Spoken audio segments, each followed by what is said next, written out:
Este enamoramiento de estas mariposas que revolotean la guata, que siempre dicen, ¿debe durar solamente un tiempo o es para siempre?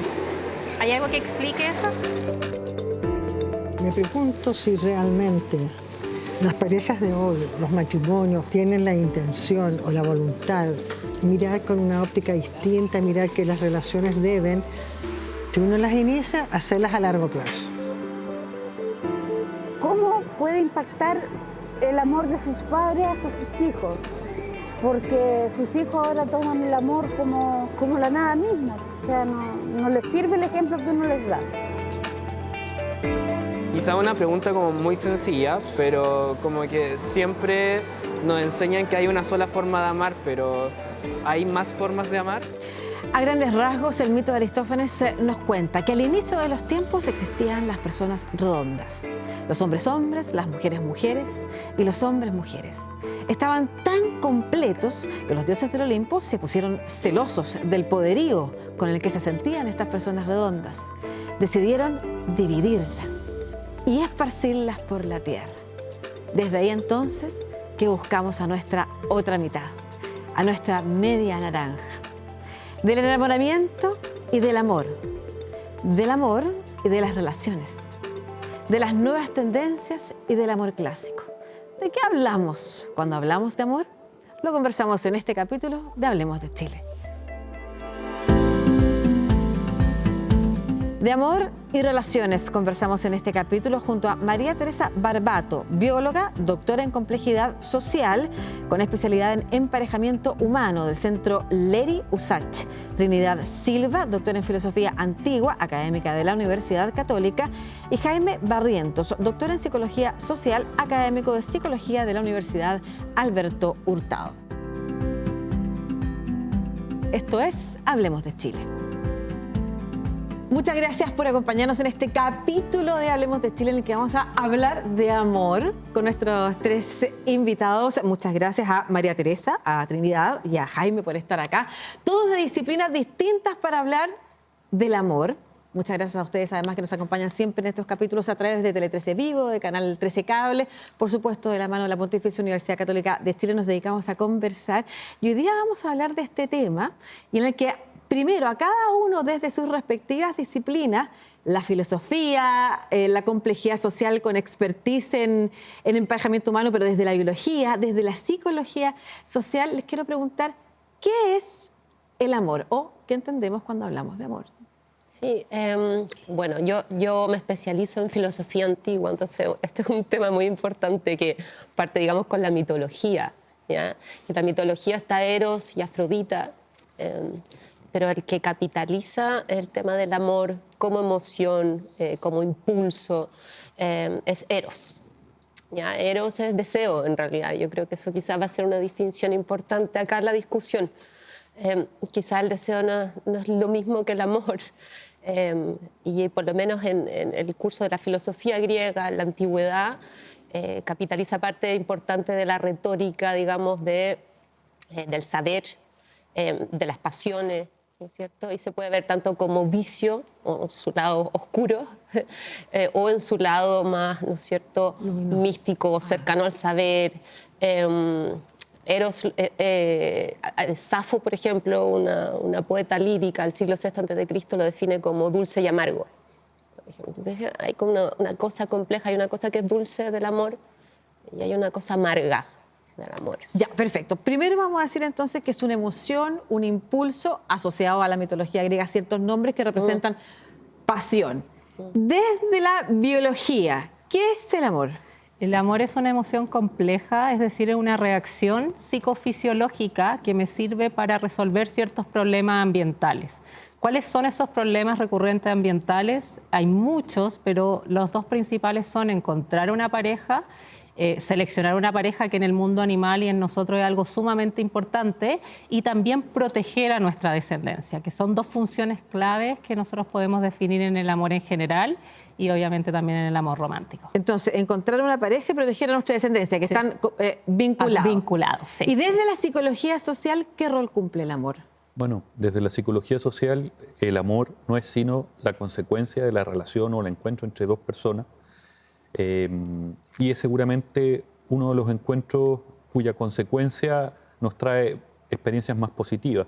Por tanto, es un encuentro que nos trae experiencias positivas. Hay muchos encuentros que no nos traen experiencias positivas, como por ejemplo la violencia. No obstante, el amor es sin duda una de las experiencias más bellas y significativas de nuestra vida y del encuentro entre dos personas. Y aunque tenga dulce y amargo. Aunque tenga dulce y amargo. Tanto es así que de acuerdo a los resultados, porque incluso aunque muchas veces las relaciones se rompan, ¿ya? Los chilenos y las chilenas nos caracterizamos por algo que quizás otros países no se caracterizan. De acuerdo a los resultados que analizamos de la segunda encuesta nacional de sexualidad, género y salud, Chile es uno de los países donde el remember alcanza un porcentaje significativo. Casi un 40% de las parejas que se han separado se reencuentran alguna vez después de eso. El dato comparativo que tenemos más próximo es Francia, donde solamente eso acontece en un 13%. ¿Qué significa? Que rompamos nuestras relaciones y después un 40% nos reencontremos con esa pareja con la que vivimos quizás malas experiencias. Esa es una pregunta. Perfecto. Vamos a analizar más adelante por qué pasa eso también, porque hay factores, me imagino, que culturales, religiosos, sociales, que hacen que las experiencias, si las miramos como en el grupo completo, se parezcan más a experiencias de monogamía permanente, por ejemplo, que a ir buscando en el pasado de nuevo encontrarse con el amor. Hay palabras que se han utilizado acá que también van a ser parte de la conversación. Estamos hablando de encontrar pareja, vamos a hablar en este programa de que ya no son necesariamente pareja, entendido pareja como par. Hemos hablado de pasión y hemos hablado de sexualidad también. ¿Cuál es la distinción, y para entender de qué vamos a hablar en este programa, además, entre el amor de pareja, que no sé cómo llamarlo, amor romántico, ¿no? Con el amor filial, el amor hacia los hijos, el amor hacia la naturaleza? ¿Tiene alguna diferencia? Sí, es grande, yo creo. En griego hay dos conceptos, que es el de eros y el de filía.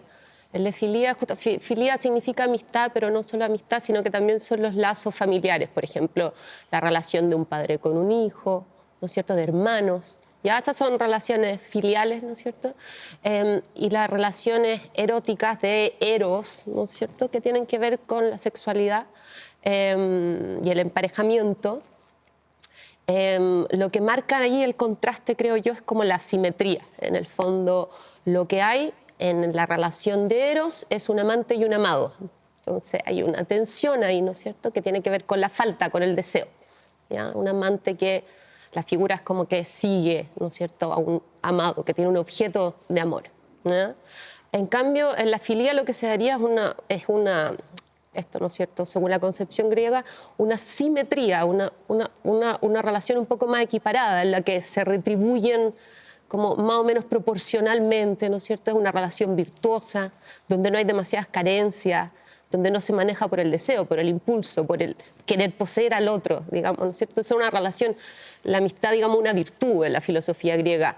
El eros no es necesariamente una virtud, y de hecho muchos filósofos lo descartan en sus sistemas morales, ¿no es cierto?, el eros. Perfecto. ¿Y el amor siempre incluye sexualidad? El amor que estamos hablando, el amor romántico, el amor, por ejemplo, cuando hablamos de amor platónico, ¿siempre tiene que incluir a un otro, o las vivencias del amor también son personales? O sea, siempre hay una representación subjetiva de cualquier emoción, que puede ser una vivencia personal, pero la emoción es individual. Y ahí un poco las personas de repente no entienden que es como, ¿por qué existe el amor no correspondido? Pero también, si uno lo ve desde el punto de vista evolutivo, uno ve el amor y ve, por ejemplo, que no tiene una expresión facial tan determinada como, por ejemplo, las emociones primarias, un miedo, una alegría. Tú cambias inmediatamente tu expresión facial. Acá yo puedo estar muerta de amor en este momento y ustedes no van a saber, quizás por microexpresiones como dilatación pupilar o otras cosas, y eso tiene un porqué también, y es porque una emoción realmente es un mecanismo cerebral tan potente que si ese mecanismo no es correspondido puede provocar en el grupo de un rechazo, y la reputación te puede afectar. Entonces, generalmente las emociones más complejas que tienen que ver con lo social son emociones donde no hay una expresión determinada, que ocurre con el amor y también con los celos. Ya, perfecto. Yo no sé cómo llamar todavía todavía, en algún momento conversamos, tú me decías, llamémoslo amor romántico. Claro. Voy a plantearlo como amor romántico acá. Pero todavía no sé si el amor romántico va ligado a la sexualidad. Sí, lo que pasa es que el amor romántico tiene quizás dos etapas bien importantes, que es el impulso sexual y la atracción romántica. Entonces, a nivel, digamos, hormonal, está el impulso sexual que tiene que ver con la excitación, que tiene que ver con la motivación básica de cualquier animal, que es la sexualidad. Y cuando uno habla de repente de otros tipos de amor, que también se incluye en el amor romántico, estamos hablando del amor como tipo apego, que por muchos años también en la psicología se estudió de esa manera. Y el marcaje que uno le da a ese amor romántico es por la atracción romántica cuando estamos, digamos, ya más narcóticos, más dopaminérgicos, tal como dijo ahí, creo, en una pregunta, cuando siento mariposas en el estómago por esa adrenalina que me da fatiga, yo estoy hablando, digamos, de un amor más romántico. A ver, hablemos de esas etapas del amor y respondamos si el amor y las mariposas duran para siempre, que era lo que preguntaba. ¿Y qué es lo que hace que no o que sí duren para siempre? ¿Qué es lo que pasa en nuestro cerebro en las distintas etapas del amor de pareja, amor romántico? Mira, cuando uno habla de etapas, las personas al tiro empiezan ya. Si voy por la primera, voy por la segunda, pero esto puede pasar probablemente al mismo tiempo. Lo que uno intenta hacer es ver qué está ocurriendo en el cerebro y relacionarlo también con funciones. Entonces, en la primera etapa, lo que uno tiene que hacer y lo que el cerebro hace es escoger quién me atrae. O sea, si nosotros estamos todos acá en el set o vamos a una sala, mi cerebro es capaz de saber quién es más atractivo que otra persona. Y ahí se eleva la testosterona, se eleva, ¿no es cierto?, nuestros estrógenos y ocurre el impulso sexual. Ya, perdón, me voy a concentrar en ti un ratito porque quiero saber, y te voy a hacer preguntas sobre esta etapa. ¿De qué depende esa atracción? Que yo elija al más atractivo o a la más atractiva. Bueno, se han estudiado 4 pilares principales de la atracción. Uno es el atractivo físico, que no solamente es lo visual, es como todos mis sentidos ponderan a una persona. Olfato, ¿no es cierto? De hecho, el beso también sirve mucho para eso. Y el cerebro nuevamente me permite decir, esta persona es más atractiva que esta otra. También hay relaciones que tienen que ver con la reciprocidad, cómo se maneja en un ambiente determinado, la similitud, qué valor posee esa persona, qué tan deseable es en un momento determinado, que si yo viajo a España puede ser otro valor también. Entonces se mezclan ciertas ponderaciones en el cerebro y el output es que una persona es más atractiva que otra. Ya, esa es la primera etapa, la selección. Exacto. La segunda. La segunda etapa es, yo seleccioné, tengo que concentrar energía en una persona. Y para eso viene la etapa de conquista, donde mi cerebro dice, ok, yo dejo de hacer todo lo demás por un ratito y me concentro, me obsesiono un poco.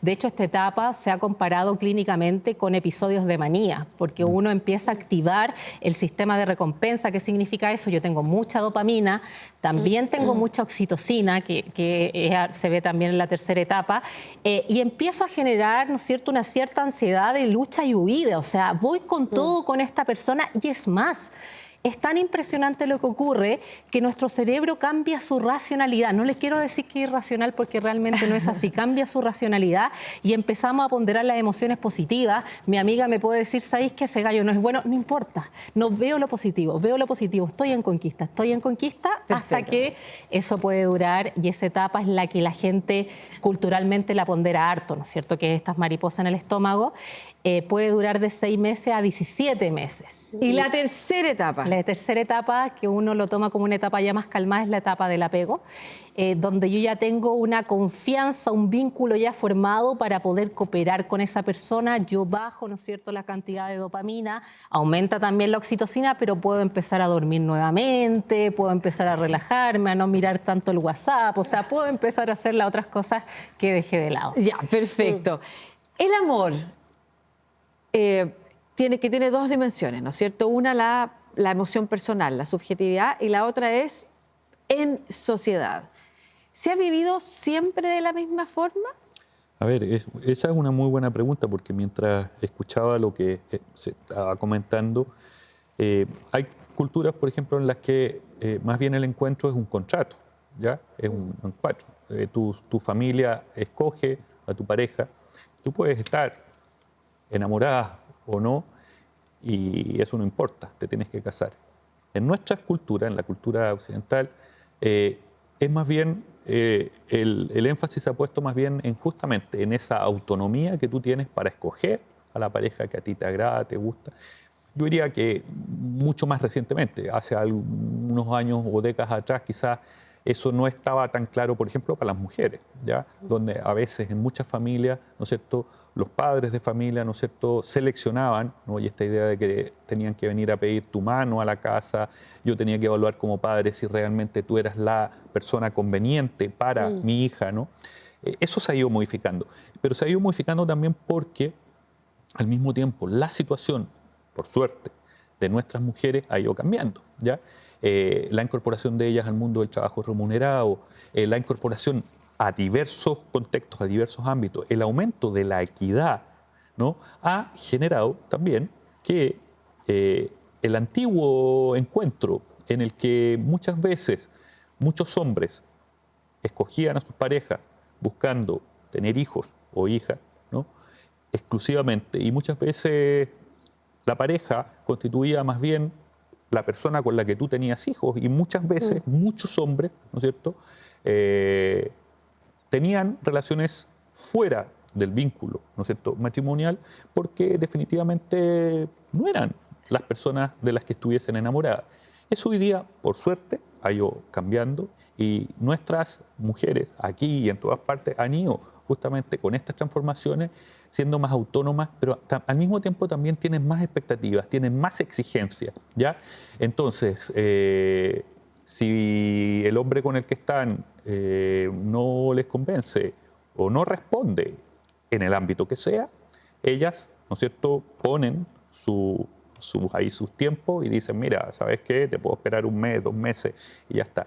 Eso, hoy día, desde mi punto de vista, es un cambio significativo y radical. Y me alegro que así sea. Ya, seguimos en este capítulo hablando de amor con la María Teresa, con Trinidad, con Jaime. María Teresa, ¿tú querías contestar algo o aportar algo a lo que estaba diciendo Jaime? Sí, que lo que dijo Jaime es sumamente relevante como fenómeno antropológico de la incursión de la mujer en el trabajo para entender cómo seguían también las relaciones hoy en día. O sea, antes el comienzo del amor era el casarse. Y eso también afecta a la biología, porque si yo no sé utilizar mi intuición para seleccionar pareja, ¿cómo lo voy a hacer en un ambiente? No puedo. Entonces, hoy en día nos tomamos un periodo de precompromiso, la mujer tiene mayor poder de selección y puedo evaluar a la pareja de una manera distinta, puedo evaluar su sexualidad y después me tomo en serio el amor. Entonces, a mí me da mucha risa cuando las personas dicen, no, es que hoy día no tomamos en serio el amor. Yo pienso que es lo contrario. Nosotros tomamos un periodo de precompromiso para luego tomarnos un poco más en serio el amor. El precompromiso, además, entendido como todas estas etapas antes de formalizar una relación, que es muy común en los adolescentes o las adolescentes. Exacto. A propósito de lo que decía una persona también en las preguntas, ¿no es cierto? Como que cómo le transmitimos a nuestros hijos, porque parece que hoy día no les importara. O sea, hoy día romper una relación más habitualmente, ¿tú lo consideras incluso biológicamente positivo? Sí, por supuesto que sí. Nosotros somos, digamos, monógamos seriados. O sea, podemos hacer lo que queramos, porque realmente la monogamia, poligamia y la promiscuidad, que son los sistemas de apareamiento en los animales, dependen de un ambiente determinado. Entonces, si ese ambiente está muy malo, si ese ambiente está muy bueno, si puedo monopolizar o no recursos, entonces realmente, claro, cuando hay muchos costos en mantener una relación, quizás prefiero no formalizarla también. Y también, bueno, con la tecnología el ambiente también es mucho más amplio. Yo puedo acceder a otros mercados biológicos que antes no podía acceder. Yo puedo ver personas que antes no podía, puedo viajar a partes donde antes no podía también. Ya, ¿qué rol juegan, las tecnologías en esta nueva forma, Jaime, de encontrarse? ¿Y cuánto? Porque algo que estábamos hablando en comerciales, que no necesariamente se transparentó, pero que lo podemos hablar ahora, es que tú decías que eso tiene más que ver con los cambios culturales que con las tecnologías, y hay gente que considera que las tecnologías están incidiendo mucho. ¿Qué nos puedes decir tú de los estudios? Esa es una excelente pregunta, porque serán, ¿qué?, 3 décadas, ¿no es cierto?, con la incorporación de, por un lado, primero el teléfono, ¿no?, en segundo lugar, luego la internet, que yo diría que tiene 2 décadas, un poquito más, un poquito menos. Eso abre la posibilidad de tener encuentros globales. Es decir, ya no solamente tienes que pensar en encontrar una eventual pareja en tu barrio, en tu trabajo, en la universidad, en el colegio, ¿no?, cuando vas a tomar la micro o la persona que te cruzas en el metro, sino que tienes la posibilidad de estar hoy día sentada en tu casa ¿no es cierto? Y conectarte con alguien que está, no sé, en Tokio, da igual el lugar, ¿no? Y conectarte y generar eventualmente una interacción que, dependiendo de cómo se desarrolle, puede concluir en un vínculo y en un encuentro. Y es cuestionable, perdón, porque desde afuera, y desde afuera me refiero desde afuera de las generaciones que somos menos nativos digitales, ¿es positivo o negativo que nosotros tengamos la posibilidad de ir haciéndole check a una serie de requisitos o de identificaciones que una persona en una, por ejemplo, plataforma se pone de sí misma y me dice, no, esto sí, esto no? ¿Eso es bueno o malo a la hora de vivir el amor? Yo diría que tiene cosas buenas y malas. Yo diría que las cosas malas están asociadas un poco a las expectativas que tiene nuestra sociedad respecto a cuál es la pareja deseable, ¿no? Eso nos impone un conjunto de cargas y sacrificios. Pensaba mientras tú me hacías la pregunta, en una clase, haber trabajado con un estudio que hablaba de cuáles eran las parejas deseables en Tinder, ¿no? Y eso imponía en ciertas culturas unas exigencias, por ejemplo, a las mujeres de tener cierto tipo de cuerpos que sean deseables, ¿no? Con imposiciones para dejar de comer menos, para operarse, etc. Y eso son exigencias muy duras, ¿ya? Pero a la vez, que esa es una limitación, pero a la vez, si tú eres una persona que tiene menos posibilidades de moverte, de desplazarte, eres una persona quizás más tímida, o para la pandemia también. O para la ¿no? pandemia, Sí. la posibilidad de conectarte y encontrarte con alguien que te escucha, con el que comparte ciertos intereses, facilita también. Entonces, yo diría que tiene al mismo tiempo cuestiones que podrían llegar a ser muy negativas y otras cuestiones que podrían ser muy positivas. Y eso me remonta a lo que tú mencionabas de los griegos, ¿no es cierto? Esta manera de entender el amor como algo positivo, pero algo peligroso. Capaz que históricamente siempre hemos tenido, independiente de la forma en la que nos encontremos. Sí, siempre tiene un lado oscuro. Claro, digamos, un lado riesgoso y un lado virtuoso. Sí, total. Cuando nosotros hablamos del amor en el primer bloque, hablábamos de las dos funciones, decía como encontrar un otro y reproducir nuestra especie, ¿no es cierto? Y eso pareciera estar asociado, no sé de cuándo, se los voy a preguntar después, a un cierto tipo de institución, como el matrimonio. Pero si uno se remonta efectivamente a los orígenes de nuestra cultura occidental, ¿no es cierto?, los griegos, ¿el amor iba necesariamente de la mano con armar una casa? ¿El deseo con el deseo no tanto, pero sí la filía en términos como de familia, ¿ya? La familia sí estaba protegida, digamos. Y las parejas, en algún modo, o sea, uno piensa, la Ilíada, ¿por qué parte? Porque en el fondo hay un... París, ¿no es cierto?, se roba a Helena. Hay un secuestro, ¿no es cierto?, de la esposa de Menelao y entonces empieza la guerra, ¿no sé? Una guerra que dura muchas décadas, porque se llevan a la pareja, a la esposa de alguien, digamos. Obviamente hay una institución, hay algo de institución ahí, quizá no la institución de la que nos podría hablar Jaime, ¿no es cierto?, después en el siglo V, después de Cristo, con la iglesia, que es la que conocemos nosotros, pero igual hay una institución familiar, digamos. O sea, eso quizás también va en el orden de la biología hasta un punto, me parece, no solo cultural. Ya, pero ahí está la institución de la familia por una parte, pero el deseo el impulso cosa, sexual, claro, corre por otro carril. Claro, sí, totalmente. Y no necesariamente, y lo quiero plantear porque muchas veces creemos que, o se escuchan discursos como el amor es un desorden hoy más o menos respecto de lo que vivían nuestros abuelos, qué sé yo. Pero, ¿qué similitudes tiene, por ejemplo, el amor y la pasión y el deseo de esa historia original de la cultura occidental con la de hoy? Con la de hoy.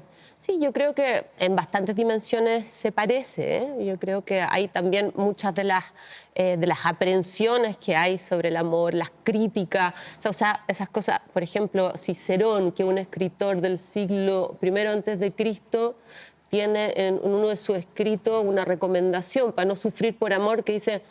No hay que sufrir por amor, es una emoción negativa, hay que erradicarla, digamos. Y lo que hay que decirle a la gente que se está enamorando es que un clavo saca otro clavo, que, digamos, un clavo saca otro clavo. Es una frase del siglo I antes de Cristo y la seguimos usando. Con eso te digo ya que sí, resuena, digamos. Hay algo que se mantiene. Y yo creo que es por lo primitivo del deseo también, que es esa como sensación de carencia y que lo hace oscuro. O sea, Platón dice eso, El amor, eros, es hijo de la abundancia y de la carencia, de la pobreza y de la riqueza. ¿Ya? Entonces siempre hay un deseo de algo que se puede obtener, pero no del todo. Y eso te mantiene en movimiento también. Y eso es bueno. Como los para Platón. tiburones, como decían algunas. Como Es un permanente movimiento. Cuando se estanca... Exacto. La satisfacción es enemiga del amor en ese sentido. Porque cuando se satisface ya no hay deseo. Pero no corre por el mismo carril que el apego y la decisión de Pareciera que institucionalizar no. un matrimonio.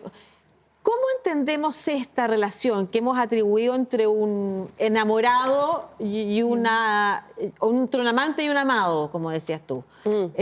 Con las nuevas formas de amor, por ejemplo, que incluyen a 3 personas o que uno puede estar enamoradamente. No, la visión que tiene la Trini es bien importante porque un poco nos baja de ese pedestal en que la cultura también occidental tiene al amor. O sea, estamos poniendo de repente en un pedestal a una emoción. Es una emoción compleja, es verdad, pero es simplemente una emoción que nos ayudó a sobrevivir, pero que quizás hoy en día la función puede ser distinta. Y si uno ve las etapas del amor, cada etapa tiene una función biológica totalmente distinta. Y lo que hacemos muchas veces nosotros es meter todo en una juguera, queremos todo, queremos seleccionar un buen amante, queremos enamorarnos de esa persona y más encima que sea un buen cooperador. O sea, estamos metiendo todo en una juguera para tener un ideal y yo creo que eso produce más disfuncionalidad realmente. A ver, explica más, que me parece súper interesante eso. Nosotros efectivamente buscamos una persona de la que nos enamoramos, con la que después nos proyectamos, con la que después queremos criar en conjunto. Me refiero a que a eso te refieres tú con cooperador. Exacto. Y eso puede ser un error, ¿por qué? Puede ser un error porque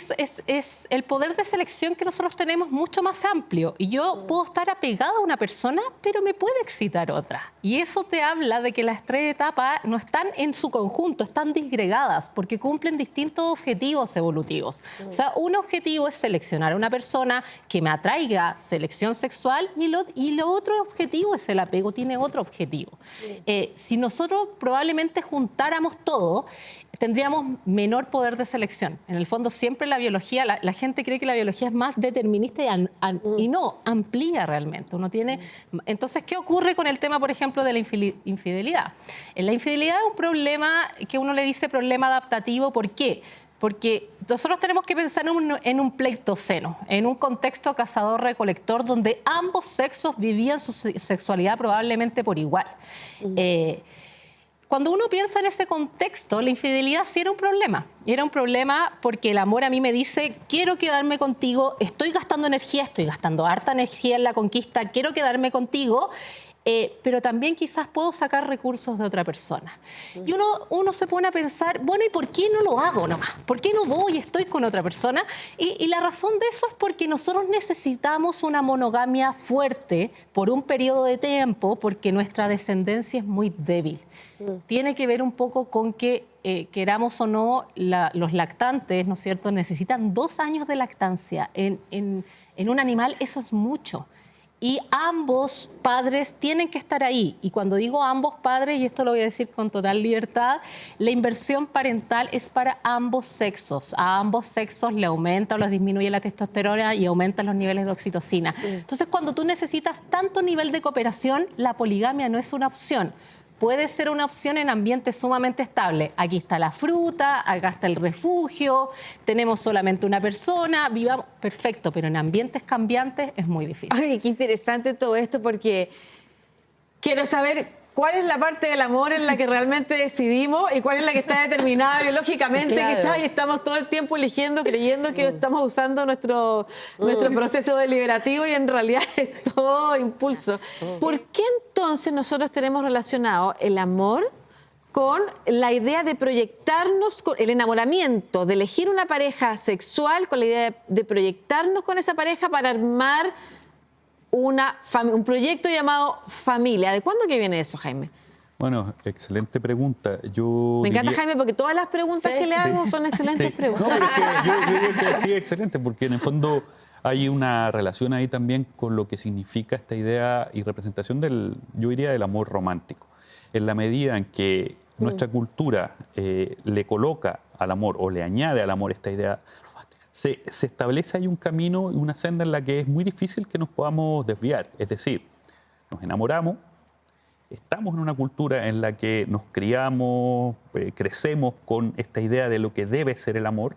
Estamos, evidentemente, con instituciones que nos dicen, mira, el amor permite, por ejemplo, encontrar una pareja con la que tú te puedes juntar. Idealmente te tienes que casar bajo ciertas condiciones, ¿no? Tener hijos, ¿ya? Y se establece todo un camino. Perdón, partiendo por... ¿Desde cuándo se establece eso? Eso yo diría que viene después del amor cortés, ¿no? Debe ser del siglo XIII. Sí, después debe ser del siglo XIII, siglo XIV, ¿ya? Ahí evidentemente la Iglesia Católica juega un rol importante en el establecimiento de los canales, las reglas, ¿no? Que regulan justamente ello. Sobre todo si pensamos en el amor heterosexual, ¿no?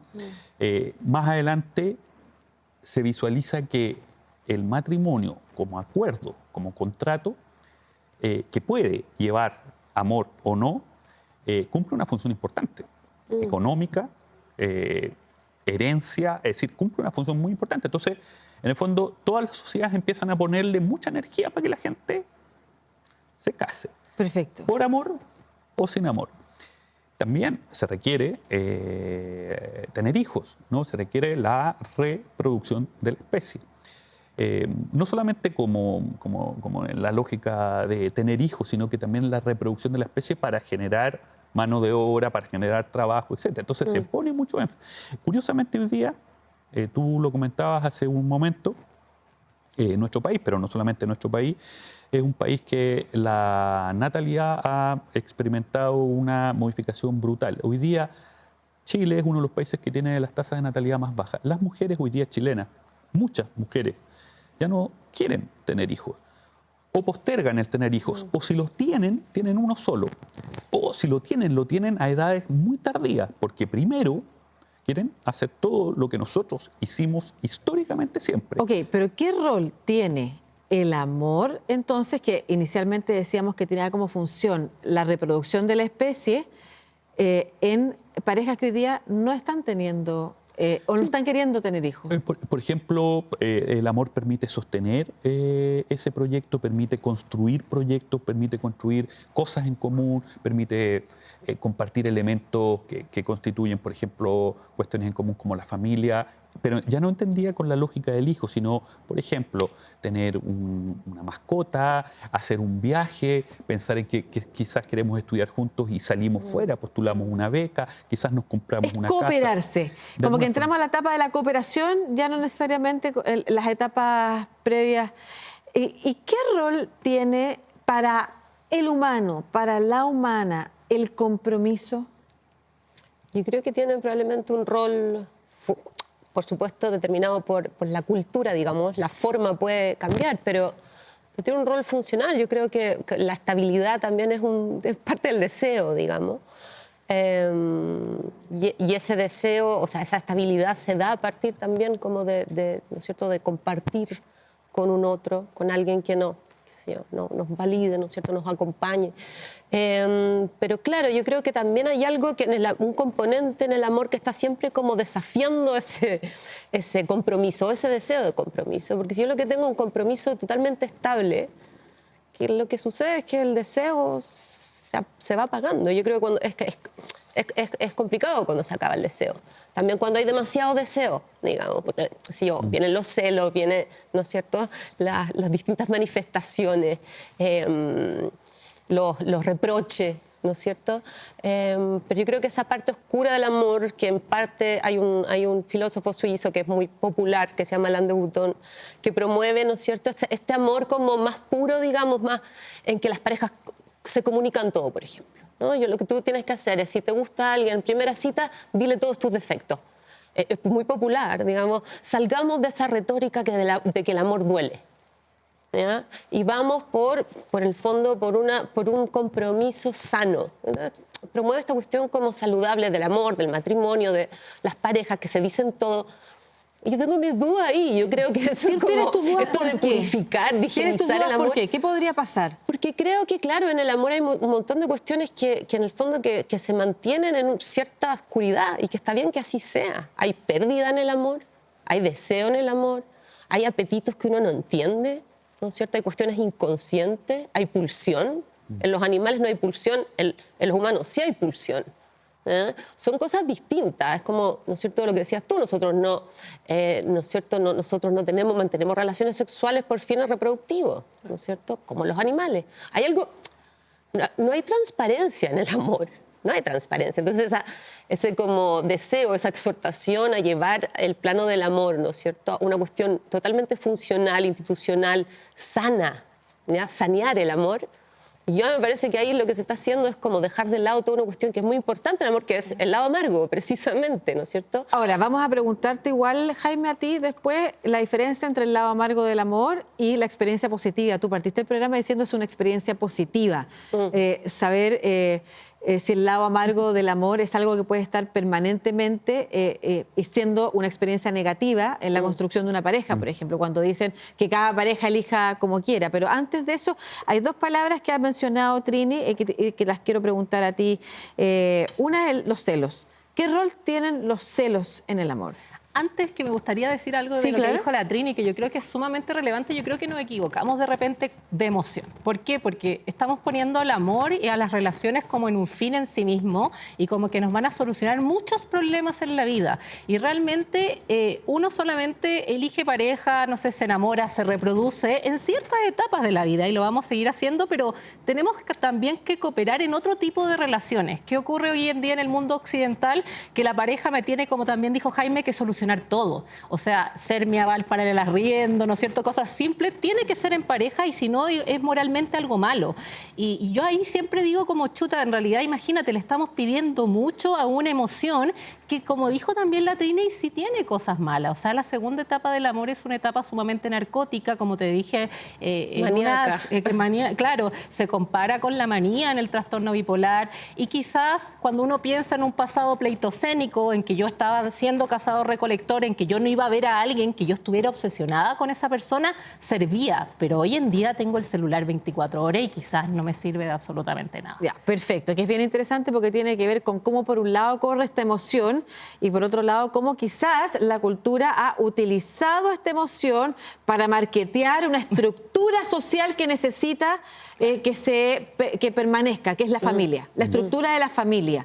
Ya, los celos ahora. Los celos. Bueno, los celos también son una emoción compleja, pero que ya no tienen que ver con la selección de la pareja, sino con la retención. Generalmente cuando uno habla de celos en términos biológicos evolutivos, es una reacción hacia un rival. Y uno puede ver los celos en toda la ontogenia o el desarrollo del humano, en un niño de 2 años, hasta en nuestros perros, que es la desviación de los recursos emocionales o tangibles, ¿no es cierto? Que una persona se ría con otra, chuta justo del chiste, o de repente una miradita, es una reacción. El celo no hace absolutamente nada, solamente uno reacciona a decir, bueno, vámonos para acá, vámonos para allá, y generalmente, ¿qué resuelve el celo? Impedir la infidelidad, porque la infidelidad sí es un problema. Ok, ¿por qué es importante el amor para nosotros? Porque Y es atreverse a vivir el amor con su dolor y su dulzura. Sí, tú me decías como ¿de qué sirve?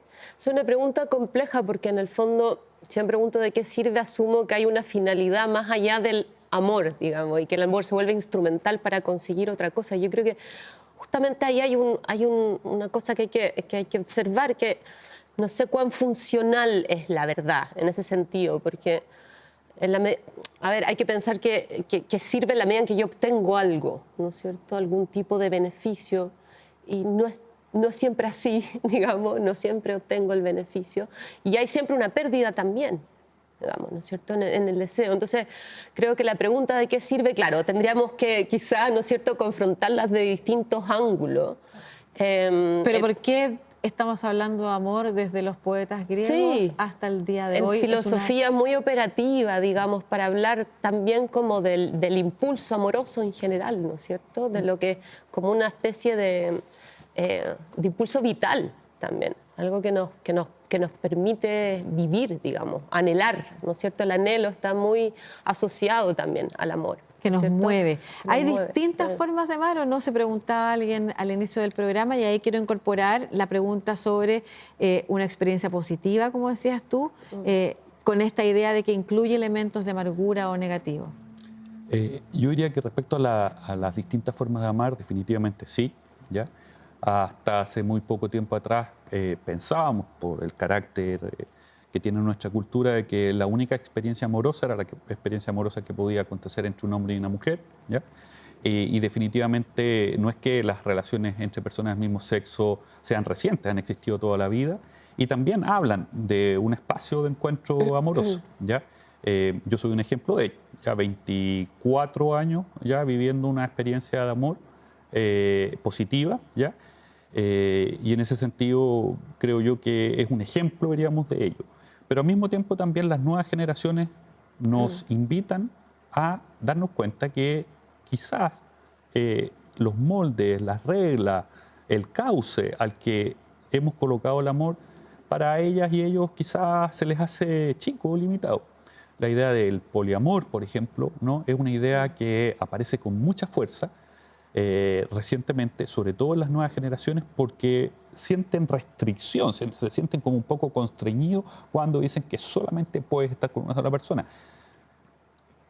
¿A quién de nosotros, justamente tú lo comentaste en algún momento hace un rato atrás, no le ha pasado que estando uno muy bien en el contexto de la pareja, a la que uno quiere, a la que uno respeta, uno se siente atraído y a veces incluso se puede sentir más que atraído, se puede sentir enamorado y puede sentir un afecto intenso por otra persona? Nosotros tomamos la decisión de quedarnos con la persona con la que estamos, ¿no? Y no, las razones pueden ser distintas. Y las razones pueden ser diferentes. Todas válidas. Así es. Te preguntaba, para cerrar, María Teresa, ¿cuándo los celos, y a propósito de la experiencia positiva, pueden ser problemáticos? Pero al mismo tiempo te quiero preguntar sobre una palabra que está dando vuelta a propósito de las nuevas generaciones, responsabilidad afectiva, y de todas estas normas de los precompromisos. Cuando hablamos de amor, ¿qué cosas son implícitas? Tanto en nuestra manera de relacionarnos con ese amor como en el otro. Generalmente cuando uno está enamorado, uno le da recursos de manera, digamos, única a una persona, y ese es como un contrato implícito que empieza en nuestra mente, donde yo le quiero dar recursos sexuales y también todos los tipos de recursos emocionales a una persona. Hoy en día eso se está explicitando y hay personas que dicen, mira, yo quiero hablar sobre esto. Y cuando uno tiene que hablar sobre esto, uno dice, chuta, en realidad el amor sí nos lleva a esta monogamia que yo te decía, pero también al explicitarlo te puede decir como, bueno, capaz que yo pueda tener recursos emocionales y sexuales con otra persona, o recursos sexuales emocionales con la misma o con diferentes, pero también tenemos que pensar que es gasto de energía. O sea, si yo quiero, por ejemplo, estar en situación de poliamor, que ocurre, ¿no es cierto?, en ciertas sociedades, uno ve que son ambientes también mucho más estables y que uno domina también el mercado de la otra persona. Cuando, en el fondo domina dónde está su trabajo, domina lo que está ocurriendo, porque si no, obviamente salen estos mecanismos de retención como los celos que te alertan que los recursos se están yendo. Si uno lo ve en un pasado pleitocénico, el poliamor era un poco más difícil porque realmente no tenemos los recursos cognitivos y probablemente tampoco tangibles para dominar, ¿no es cierto?, muchas cópulas, y en el fondo eso, y para apegarme a tantos hijos, apegarme a tantas personas. Pero hoy en día, por supuesto, sí lo podemos hacer y depende siempre del ambiente. Nosotros tenemos la manera de emparejarnos, es sumamente dinámica, la biología es fluida, eso es lo importante. También Jaime hablaba de otros tipos de amor, o sea, la homosexualidad es sumamente relevante para la especie humana, o sea, obtenemos todos los beneficios del sexo sin reproducirnos, y la reproducción es sumamente cara, o sea, fecundación interna, 9 meses de embarazo, 2 años de lactancia, realmente es mucho para un mamífero. Entonces, si podemos obtener, desde ampliar la sexualidad, obtener beneficios de esa, es sumamente positivo. Súper interesante todo lo que nos han comentado. Muchas gracias, María Teresa, Jaime y Trinidad, por esta conversación en torno al amor desde sus distintas disciplinas, y como siempre a ustedes también por acompañarnos en otro capítulo de Hablemos de Chile. Nos encontramos a través de las pantallas de Tele 13, de Canal 13C y por supuesto de las plataformas digitales de Media UC. Chao.